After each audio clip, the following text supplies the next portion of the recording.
Bonjour à toi. Aujourd'hui, on commence tout de suite avec un concept intéressant, celui de l'autodétermination. Autos nous vient du grec, signifie soi-même. Déterminatio, qui nous vient du latin, c'est une fixation d'une limite ou d'une fin. Si je reprends, ça signifie que nous fixons une limite et que nous fixons une fin. Ou pas.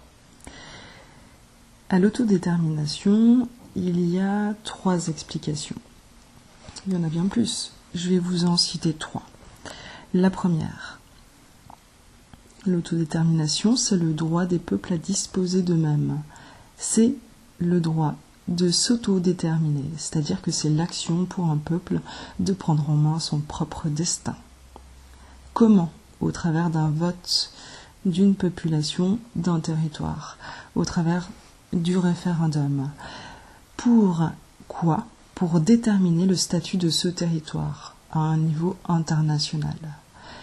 Pour aussi déterminer son organisation, sa politique et ses administrations.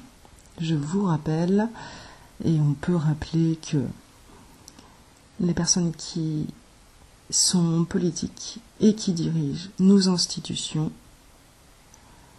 ce sont des employés que nous payons au travers de nos impôts. Le point 2. Il y a donc la théorie de l'autodétermination. Ça nous vient de la théorie de la motivation en psychologie.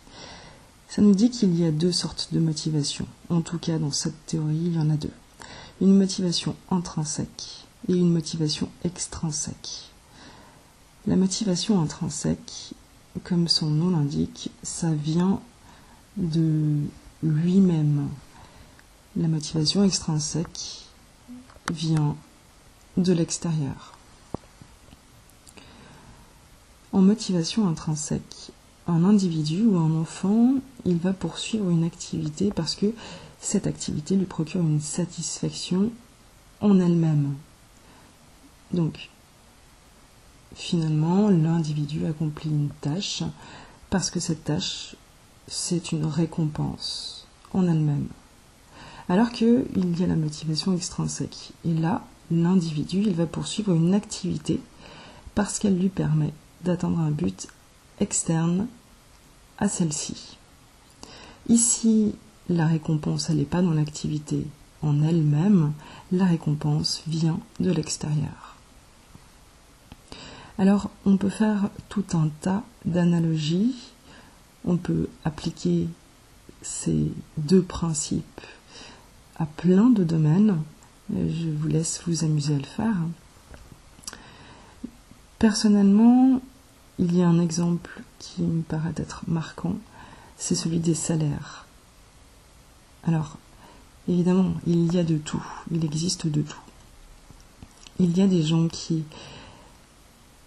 ne font pas leur métier pour le salaire, mais qui le font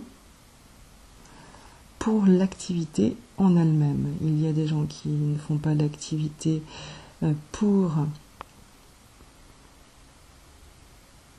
l'activité, mais ils font l'activité pour le salaire. Et puis il y a des gens qui font l'activité parce que l'activité leur plaît, mais aussi pour le salaire.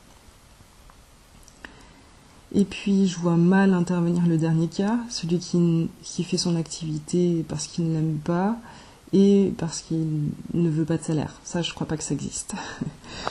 Mais bon, il faut tout essayer, et c'est en se posant des questions que l'on évolue.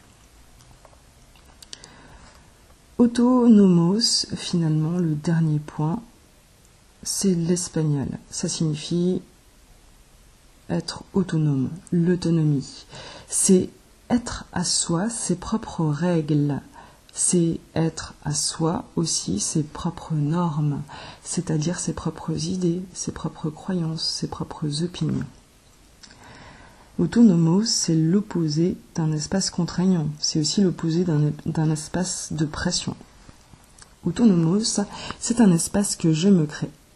et qui me permet de m'échapper de ces sentiments négatifs de pression et de contrainte. Je te remercie de ton écoute. Tu étais sur la chaîne de déstructuration des idées reçues. À bientôt.